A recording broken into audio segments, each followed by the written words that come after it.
Nina besilo sanibonani babukele emakhaya nawo wonke umuntu obukele le video bengisacela mawumusha kule channel ucofoze usubscribe ubottom ulike ushare ucomment uvule notification ukuze uhlezi unotified ngakho konke okwenzeka kule channel sibuye nezi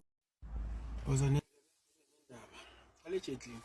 wemuna mfethu uyabona lento ekhulumayo esinenkinga eserious eSouth Africa mfethu ngoba kumanje ngilalele la ku702 Clement Manyashila show uinterviewer ispokesperson seSAPS waKlendamathi wasefaka nalo spokesperson seAfriforum le yakhona esihluphayo la eSouth Africa bafethu sisenkingeni angazi noma niyabona yini and into ebuhlungu ukuthi abantu siyabatshela every day ukuthi bafethu ake niyeke ukuvotela iANC even namanje kuma by elections babona iANC emva kwa national ukuthi iANC ihlangene nabantu abasicindezele yini right ezoyenza iANC ihlangene nabacindezeli bafethu ngoba even nalento yevet labacindezeli laba hayi ukuthi abayisupportanga njenge-MK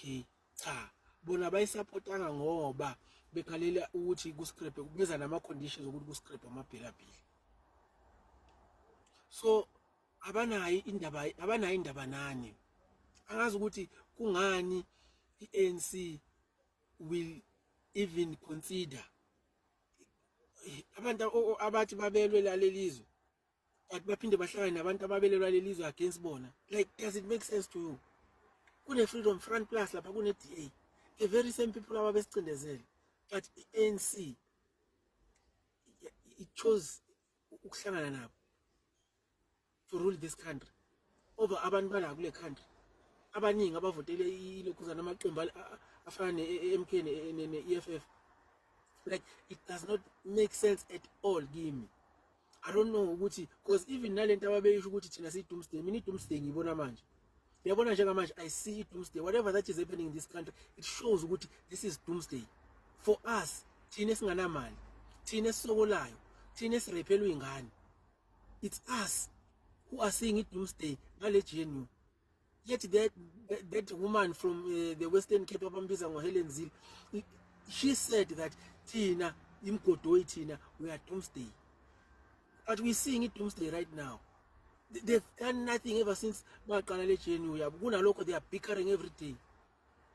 there's nothing that they've done they are there right now and because of our blue lights and all that they feel special and they feel big they are making sure ukuthi bafuna ukudonsa iANC ngekhaya lately there are still people in the ANC that can say no to nonsense it's a pity that they were influenced to choose IDA over ilokhuzana iMK or EFF because this thing now it shows ukuthi these people they are clashing in terms of policies and it's not easy because they had a plan mabethatha iDA ukuthi this is the plan that we need to reach but now because of the masses even in the ANC people are against whatever that is happening with the DA and Afriforum and all that people are against that so they see ukuthi even if they continue with this DA people are going to fight even if they don't continue with this DA they will have a problem with the agreement that they have so they are caught in this predicament that they don't know ukuthi bazophuma kanjani but it's a pity guys because we tell you every day but you still continue now by elections to vote for the very same ANC we are saying justice for Coco right now mina even though we are saying justice for Coco bengifisa ngathi bafethu singake sihlanganeni sonke angikhethe umuntu noma singabayeka laba ANC vele ngoba abalifuna ushintsho bona bafuna ingane zethu zigoye through whatever that Coco is going through noma wakhe bafuna ingane zethu zigoye through whatever lonkosazana wakaZondo who was also raped kanye nabanye uOmotoso waseNigeria they want that to continue so we need to be united thina esingakufuni lokho ukuthi kuqhubeke sibe united sihlanganise imali sithole ifirm law firm ezosilwela le case kaCwecwe we need justice kule case kaCwecwe because this case is old and they fumbled just like they fumbled kule kaOmotoso they fumbled in this case amaphoyisa including prosecutor because they don't know ukuthi ziyaphuma noma ziyangena they don't know anything and if we are quiet guys namhlanje imina kusasa wena so wena uzofila kanjani Because this thing is done deliberately. It's not like it's a mistake. It's done deliberately because they're protecting that the criminals.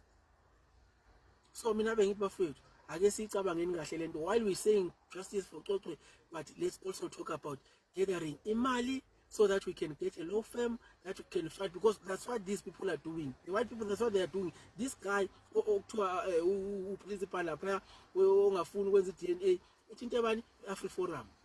It means he's a member of the AfriForum or whatever the case may be, but whatever is happening there, it shows you that these people are united.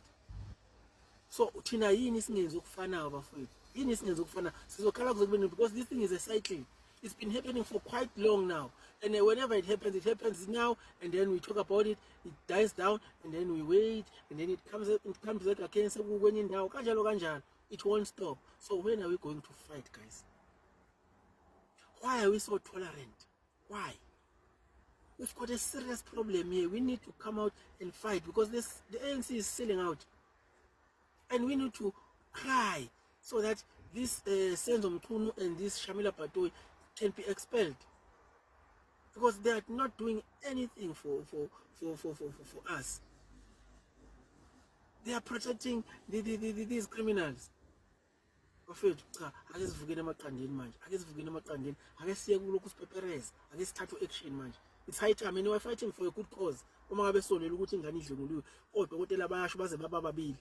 ukuthi ingane was penetrated. Guys, please guys, let's wake up and fight.